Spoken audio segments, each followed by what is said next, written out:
तो आज की इस वीडियो में हम रॉल्स के न्याय सिद्धांत को पढ़ेंगे ताकि जी ये जो आपका एक टॉपिक है रॉल्स का न्याय सिद्धांत। देखो आपको रॉल्स का न्याय सिद्धांत पढ़ना है।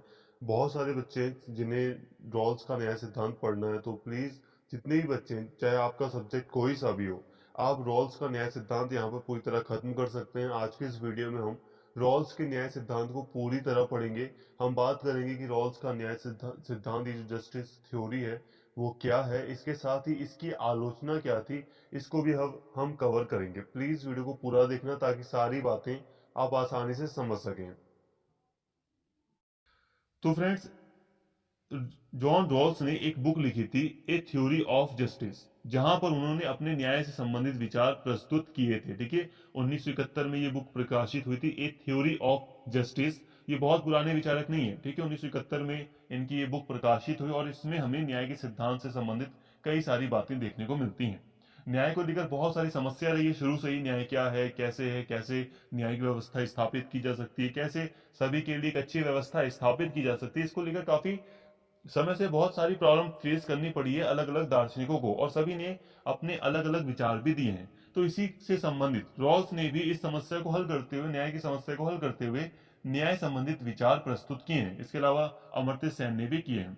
बट अब हम बात करते हैं डायरेक्टली रॉल्स की। तो जो रॉल्स ने अपनी थ्योरी में जो सिद्धांत दिया न्याय का सिद्धांत, उसके अकॉर्डिंग अगर हम बात करें तो इस सिद्धांत में रॉल्स ने कल्पना की है कि यदि व्यक्तियों को उनकी वर्तमान सामाजिक और आर्थिक परिस्थितियों से पृथक कर दिया जाए तो वे भावी समाज में अपने हितों की अधिकतम वृद्धि के लिए सामाजिक जीवन के जिन नियमों सामाजिक जीवन के जिन नियमों, सिद्धांतों और संस्थाओं का लोग परस्पर सहमति से निर्माण करेंगे, वे सभी को स्वीकार्य होंगे, सभी के लिए वे सही होंगे। वो क्या होंगे? सभी के लिए सही होंगे। देखिए दोस्तों, यहां पर जॉन रॉल्स कह रहा है कि अगर व्यक्तियों को अपनी सामाजिक और आर्थिक स्थिति पता ना हो, अपनी सामाजिक अगर स्थिति उनको पता नहीं है और आर्थिक स्थिति यानी कि पैसे से संबंधित अगर स्थिति पता नहीं है, तो व्यक्ति अपने लिए काफी बेटर नियम बना सकते हैं। ये जॉन रॉल्स का कहना है। अब ये क्या है, इसको थोड़ा सा समझो। यहाँ पे आपने इतना समझ लिया कि जॉन रॉल्स कहता है कि व्यक्तियों को व्यक्तियों को उनकी आर्थिक स्थिति और जो उनकी सामाजिक स्थिति है उससे अगर हम अलग कर देते हैं, पृथक कर देते हैं, तो व्यक्ति काफी बेटर तरीके से अपने लिए नियम वगैरह बना पाएंगे। परस्पर सहमति से एक ऐसे नियम बनाएंगे जो कि काफी सही होंगे न्याय के लिए। अब इसे समझो। यहाँ पर देखो, यहाँ पर जॉन रॉल्स कह रहा है कि जो व्यक्ति है, जो एक पर्टिकुलर व्यक्ति है, उसे आप यहाँ पर मूल स्थिति में ले आओ। मूल स्थिति का मतलब है एक ऐसी स्थिति जहां पर व्यक्ति को अपनी सामाजिक स्थिति के बारे में नहीं पता। उसे नहीं पता कि समाज में मेरा वर्ण कौन सा है, क्या मैं काला हूं, क्या मेरी जाति क्षत्रिय है, क्या मैं शूद्र हूं। उसे ये नहीं पता। उसे ये नहीं पता क्या मैं अंबानी हूं, क्या मैं आर्थिक रूप से बहुत ज्यादा पावरफुल हूं, क्या मैं बहुत ज्यादा गरीब हूं। उसे नहीं पता। उसे नहीं पता क्या मैं मिडिल क्लास में आता हूं पैसे के मामले में। तो जो मूल स्थिति होगी उसमें व्यक्ति को बिल्कुल भी नहीं पता होगा कि वो व्यक्ति सामाजिक या आर्थिक रूप से कैसा है। ठीक है, तो यहाँ पे मैंने तीन चीजें यहाँ पे डिनोट करी है। पहला ये हो गया, दूसरा ये स्थिति हो गई, तीसरी ये हो गई। तो पहली स्थिति है मूल स्थिति। ठीक है, एक साइड है मूल स्थिति, इन्हें आप एक लाइन में लेकर चलो। यहाँ पर मूल स्थिति में एक व्यक्ति बैठा है और उस व्यक्ति को पता नहीं कि वो गरीब है, अमीर है, या रंग में उस काला है, गोरा है, वो स्त्री है। उसे हाँ इतना पता है कि वो स्त्री है, पुरुष है, ये पता है उसको। ठीक है, और उसे ये नहीं पता कि वो पैसे के मामले में कैसा है। यहाँ तक बातें ठीक है। उसे नहीं पता मैं कैसा धर्म है मेरा, ये वाली बात भी है। अब जो व्यक्ति यहाँ पर बैठा है, उसे ये सामाजिक आर्थिक स्थिति नहीं पता। अब यहाँ पर उसे न्याय के नियम बनाने हैं। अब ये क्या चीज है, इसे समझो। यहाँ पर एक व्यक्ति है और उसे यहाँ पर न्याय के नियम बनाने हैं और उसे अपनी स्थिति के बारे में कुछ पता नहीं है। तो बीच में इस तरह एक अज्ञान का पर्दा भी है। अज्ञान का पर्दा क्या है, इसे भी समझ लो पहले, तब समझ में आएगा सारी चीजें। अज्ञान का पर्दा का मतलब है कि व्यक्ति को नहीं पता कि मेरा हित क्या है, मेरा इंटरेस्ट क्या है। व्यक्ति को नहीं पता क्या योग्यता है मेरे अंदर, उसे कुछ नहीं पता। ठीक है, यहाँ पर अज्ञान के पर्दे में व्यक्ति को नहीं पता कि मेरा फायदा किस चीज में होता है। क्या मेरा फायदा पूंजीवादी विचारधारा को बढ़ावा देने से है, क्या मेरा फायदा समाजवादी विचारधारा को बढ़ावा देने से? क्योंकि भाई अगर मैं गरीब हूं तो समाजवादी विचारधारा मेरे लिए काफी अच्छी है, क्योंकि वो तो समानता की बात करती है। तो अगर मैं अमीर हूं तो पूंजीवादी मेरे लिए ज्यादा अच्छी होगी। बट व्यक्ति को ये सब तो पता ही नहीं है यहाँ पर। तो व्यक्ति को नहीं पता कि उसके इंटरेस्ट क्या है, उसके हित क्या है, उसको फायदा किसमें है, उसको योग्यता के बारे में भी नहीं पता अपनी। अब ऐसी हालत में उसे यहाँ पर न्याय के नियम बनाने हैं। तो एक साइड यहाँ पे एक व्यक्ति बैठा है, उसकी स्थिति ऐसी ऐसी है और उसे अपने लिए न्याय न्याय के नियम बनाने हैं। ये सिचुएशन जॉन रॉल्स हमें बताते हैं, ठीक है। और ऐसी सिचुएशन पर चलकर एक व्यक्ति काफी अच्छे न्याय के नियम बना सकता है, ये ऐसा मानना है जॉन रॉल्स का।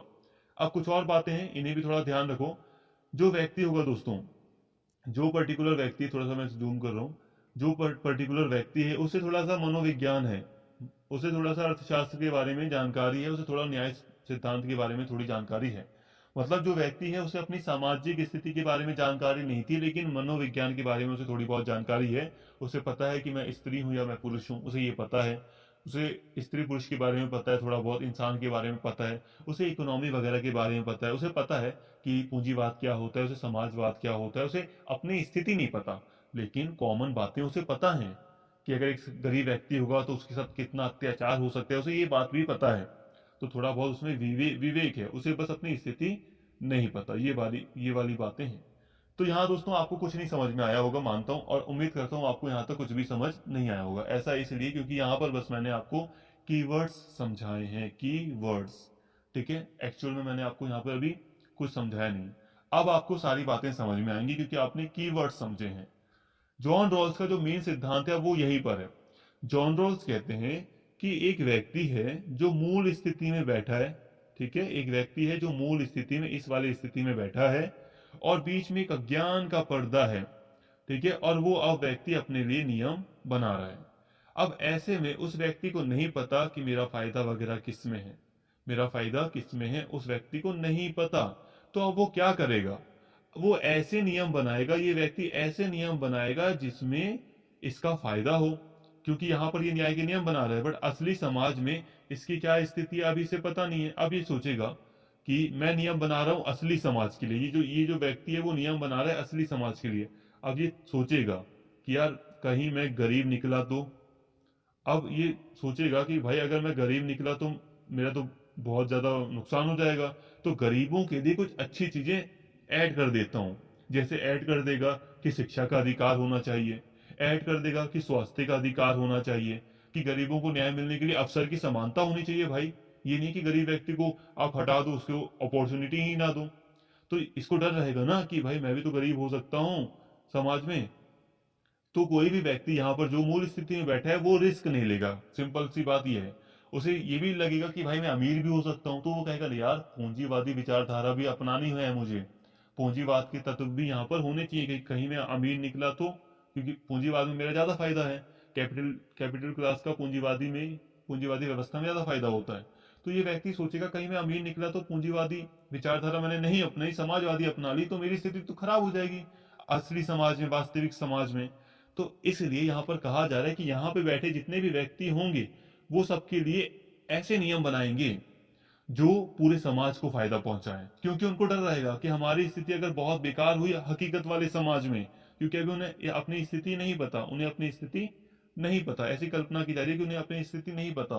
तो यहाँ पे कहा जा रहा है कि अगर वो व्यक्ति को, उन व्यक्तियों को डर रहेगा कि हमें कहीं हमारे साथ अन्याय ना हो जाए, इसलिए वो अच्छे नियम बनाएंगे, तो इससे पूरे समाज को फायदा होगा। ये जॉन रॉल्स का मानना था। अब थोड़ा और टॉपिक में वापस आते हैं। यहाँ पर मैंने टॉपिक आपको वैसे कम शब्दों में समझाया है, बस यहाँ पे थोड़ा पढ़ लेते हैं। तो अज्ञान के पर्दे में व्यक्ति यह नहीं जानते कि वास्तविक समाज में कौन सी स्थिति है, कौन कौन सी बातें संघर्ष पैदा कर सकती हैं, व्यक्ति को कुछ नहीं पता। यहाँ पर जो अज्ञान का पर्दा है इसको व्हील ऑफ इग्नोरेंस भी कहते हैं, मतलब एक पर्दा आ गया, एक घूंघट सा आ गया, ठीक है। रॉल्स का न्याय सिद्धांत, तो यहाँ पर न्याय सिद्धांत मैंने आपको समझा ही दिया। सामाजिक आर्थिक स्थिति का व्यक्ति को बिल्कुल अंदाजा नहीं है, ठीक है। अब व्यक्ति को अपनी आवश्यकताओं के बारे में नहीं पता, योग्यताओं का व्यक्ति को ज्ञान नहीं है, और फिर वो न्याय के नियम बनाता है, ठीक है। यहाँ पर एक व्यक्ति है जो न्याय के नियम बना रहा है, लेकिन उसे अपनी स्थिति, अपनी आवश्यकताओं का बिल्कुल ज्ञान नहीं है। यही रॉल्स का न्याय का सिद्धांत है कम शब्दों में। अब इसे एग्जाम्पल से समझ लेते हैं, एक दोबारा से एग्जाम्पल दे देता हूँ। और यहाँ पर एग्जाम्पल वैसे मैंने दे ही दिया। अब मान लो चार व्यक्ति हैं जो न्याय के नियम जिनको बनाने हैं। अब उनको थोड़ा बहुत ज्ञान है, अर्थशास्त्र के बारे में नॉलेज है, मनोविज्ञान है, वो मनोविज्ञान के बारे में जानकारी है, बट उनको अपनी आवश्यकताओं के बारे में नहीं पता कि हकीकत के समाज में मेरी क्या आवश्यकता है। तो जब ये चारों ही व्यक्ति जब नियम बनाएंगे ना, तो ये गरीबों के लिए भी अच्छे नियम बनाएंगे, ये अमीरों के लिए भी थोड़ा अच्छे नियम बनाएंगे। ऐसा नहीं होगा कि ये सिर्फ अमीरों को ही ध्यान में रखें, ये दोनों स्थितियों को ध्यान में रखेंगे, ये गरीबी भी ध्यान में रखेंगे, ये अमीरी भी ध्यान में रखेंगे। क्यों? क्योंकि कोई व्यक्ति रिस्क नहीं लेना चाहता, समझो। क्योंकि इस ए व्यक्ति को इतना पता है, हो सकता है कि बी वाला व्यक्ति मुझसे अमीर हो। बी वाला व्यक्ति सोचेगा कहीं ए वाला व्यक्ति हकीकत में मुझसे अमीर हो, और हकीकत में कहीं मैं ना गरीब निकल जाऊं। ये भी सोच सकता है ना बी वाला व्यक्ति। डी वाला व्यक्ति ये भी सोच सकता है कि कहीं मैं अमीर हूं, है ना। तो वो अमीर से संबंधित कुछ नियम भी शामिल करेगा, लेकिन बाद में वो सोचेगा भाई हकीकत वाले समाज में अगर मैं गरीब निकला तो मेरा क्या होगा, मैं कैसे मेहनत करूंगा, कैसे मजदूरी करूंगा। तो वो भी ऐसे नियम बनाएगा जिसमें सबका फायदा हो। तो ऐसे में क्या होगा, सब ऐसे नियम बनाएंगे जिसमें सबका फायदा हो। वो हीनतम स्थिति से जुड़े लोगों को अधिकतम लाभ देंगे, जो कमजोर स्थिति है ना उसको ज्यादा से ज्यादा लाभ प्रोवाइड करने की कोशिश करेंगे, क्योंकि कोई रिस्क नहीं लेना चाहता। यही था जॉन रॉल्स का सिद्धांत। रॉल्स ने कहा है कि जब मूल स्थिति की शर्तें पूरी हो जाएंगी, जैसे मूल स्थिति मैंने बता दी ना, जब व्यक्ति को अपनी सामाजिक आर्थिक स्थिति नहीं पता, वो जब मूल स्थिति की शर्तें पूरी हो जाएंगी तो व्यक्ति कोई जोखिम उठाने को तैयार नहीं होंगे। क्योंकि प्रत्येक व्यक्ति को यह अंदेशा, यह विश्वास रहेगा, या यह शक रहेगा कि यह संदेह रहेगा कि वास्तविकता इस प्रकट होने पर वह अपने आप को हीनतम स्थिति में पाएगा। देखो, यही कह रहा है जॉन रॉल्स कि अगर मूल स्थिति की सारी शर्तें पूरी हो जाती है, जब व्यक्ति को ज्ञान नहीं रहेगा अपनी आर्थिक सामाजिक स्थिति का, तो व्यक्ति कोई भी जोखिम या रिस्क उठाने को तैयार नहीं होंगे, क्योंकि सबको ये शक रहेगा कि कहीं मेरी वास्तविक स्थिति बेकार ना निकले। ठीक है, हकीकत वाला समाज कहीं मेरे लिए बेकार ना हो। इसलिए इसलिए जो प्रत्येक व्यक्ति है वो यह मांग करेगा कि हीनतम स्थिति से जुड़े लोगों के लिए अधिकतम लाभ की व्यवस्था होनी चाहिए। मतलब जो कमजोर तबके के जो लोग होंगे, वर्ग के लोग होंगे, उनको ज्यादा से ज्यादा लाभ दिया जाए ताकि वो अपनी स्थिति को सुधार सकें। तो ये विचार सभी लोग अपने इसमें शामिल करेंगे। इससे प्रत्येक व्यक्ति, अब इससे क्या फायदा है रॉल्स के सिद्धांत का, तो देखो इससे प्रत्येक व्यक्ति सुरक्षित अनुभव करेगा। क्योंकि सब अब जितने भी कानून बनाने वाले जो व्यक्ति थे मूल स्थिति में, वो सुरक्षित अनुभव करेंगे। क्यों? क्योंकि अब उन्होंने जो हीनतम, जो कमजोर स्थिति के लोग होंगे, वर्ग होंगे, उनके लिए भी एक ऐसे कानून बनाए हैं जिससे उनको फायदा मिले। तो वो अब सुरक्षित महसूस करेंगे, वो महसूस करेंगे कि अगर मैं गरीब भी निकला तब भी मेरे साथ इतना अन्याय नहीं होगा, मुझे न्याय ही मिलेगा, मुझे अवसर की समानता मिलेगी, मुझे दोबारा से अमीर बनने का मौका मिलेगा। ठीक है, ये चीजें हैं। रॉल्स के अनुसार प्रत्येक व्यक्ति निम्न नियम स्वीकार कर लेंगे। जितने भी व्यक्ति होंगे वो यहाँ पर जो नियम दिए गए हैं वो उनको स्वीकार कर लेंगे, जैसे कि समान स्वतंत्रता का सिद्धांत, अवसर की उचित समानता का सिद्धांत, और भेद मूलक सिद्धांत। मतलब सभी को एक समानता मिलनी चाहिए, ऐसे नियम तो स्वीकार करेंगे ही करेंगे।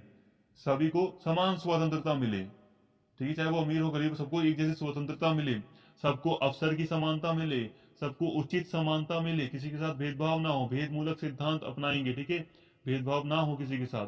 तो ये सारी चीजें हैं रॉल्स के सिद्धांत में। जहां तक हमने रॉल्स के सिद्धांत को काफी बेटर तरीके से समझा है, कुछ बातें अगर नहीं समझ में आई तो आप वीडियो एक बार दोबारा देखोगे तो क्लियर हो जाएंगी सारी चीजें। यहीं पर स्टॉप करते हैं, हमारी अभी रॉल्स की बातों को यहीं पर स्टॉप करते हैं। अब अगर हम आलोचना की बात करें तो आलोचना यहाँ पे आप देख सकते हैं। देखो दोस्तों, आलोचना, दोस्तों अब हम जल्दी से इसकी आलोचनाओं को समझ लेते हैं। तो अगर हम बात करें रॉल्स के न्याय सिद्धांत की आलोचनाओं की, तो कई कई लोगों के द्वारा, कई जो विचारक हैं उनके द्वारा इसकी आलोचना की गई है। तो जैसे कि समष्टिवादी है, ये भी एक विचारधारा से संबंधित लोग हैं, समष्टिवादी। इनके अनुसार रॉल्स का न्याय सिद्धांत परंपरागत उदारवादी पूंजीवादी औचित्य की पुष्टि करता है। मतलब ये कि जो रॉल्स का न्याय सिद्धांत है वो जो उदारवादी, जो पूंजीवादी विचारधारा है उसका समर्थन करता है। तो सिंपल सा है, जो पहली आलोचना है रॉल्स के न्याय सिद्धांत की, वो समष्टिवादियों के द्वारा की जा रही है। और समष्टिवादी जो लोग हैं, जो विचार से संबंधित जो लोग हैं, वो कहते हैं कि ये जो रॉल्स का न्याय सिद्धांत है, ये जो जस्टिस थ्योरी है रॉल्स की, जॉन रॉल्स की, ये परंपरागत उदारवादी पूंजीवादी जो विचारधारा है इसको बढ़ावा देती है। हीनतम स्थिति से जुड़े लोगों की पहचान बहुत मुश्किल होता है। ऐसा इसलिए जो पूंजीवादी ये इसलिए कह रहे हैं क्योंकि जो हीनतम स्थिति, जो गरीब लोग हैं, जो वंचित लोग हैं, उनकी पहचान कर पाना बहुत ही ज्यादा मुश्किल है रॉल्स के न्याय सिद्धांत में। इसी कारण से रॉल्स का न्याय सिद्धांत उदारवादी पूंजीवादियों विचारधारा को बढ़ावा दे रहा है। इसके अलावा मार्क्सवादियों के अनुसार अगर हम बात करें तो आर्थिक और सामाजिक तथ्यों की जानकारी के बिना न्याय के सिद्धांत निर्धारित करना तर्कसंगत नहीं है। देखिए दोस्तों, मार्क्सवादी कहते हैं कि बिना किसी आर्थिक और सामाजिक तथ्यों की जानकारी के बिना हम कैसे न्याय का सिद्धांत बना सकते हैं। जैसे कि जॉन रॉल्स ने व्हील ऑफ इग्नोरेंस की बात की कि हमें कुछ पता नहीं होगा और हम न्याय का सिद्धांत बनाएंगे, लेकिन वही जो मार्क्सवादी हैं, जो मार्क्सिस्ट लोग हैं, वो कहते हैं कि भाई अगर हमें आर्थिक और सामाजिक स्थिति के बारे में ज्यादा जानकारी होगी ही नहीं, लोगों के बारे में पता ही नहीं होगा कि पैसे के हिसाब से लोग किस सिचुएशन में, किस स्थिति में है, समाज कैसा है, अगर इसके बारे में हमें जानकारी नहीं होगी तो हम न्याय के सिद्धांत को कैसे निर्धारित कर सकते हैं। तो ये सारी आलोचना है। इसके अलावा समुदायवादी भी हैं कई लोग, और कई दूसरी आलोचनाएं भी की जाती हैं रॉल्स के न्याय सिद्धांत के। लेकिन इतना इनफ होगा, और यहाँ तक हमने पूरी तरह हल्का सा समझ लिया रॉल्स का न्याय सिद्धांत क्या है, और इस तरह हमने रॉल्स के न्याय सिद्धांत को काफी अच्छे से कवर कर लिया है। उम्मीद करता हूँ सारी बातें आपको समझ में आ गई होंगी। जितना कुछ भी मैंने आपको रॉल्स के न्याय सिद्धांत के बारे में बताया वो सारा का सारा इंपॉर्टेंट है और बिल्कुल अप टू द मार्क है, बिल्कुल सही है। आप अगर एग्जाम में लिखेंगे तो कुछ भी गलत नहीं होगा। उम्मीद करता हूँ सारी बातें आपको समझ में आ गई होंगी। वीडियो अच्छी लगी हो तो प्लीज कमेंट करके जरूर बताएं, और चैनल को सब्सक्राइब नहीं किया है तो सब्सक्राइब कर लें। इस वीडियो को ज्यादा से ज्यादा शेयर करें और लाइक करें। Thank you.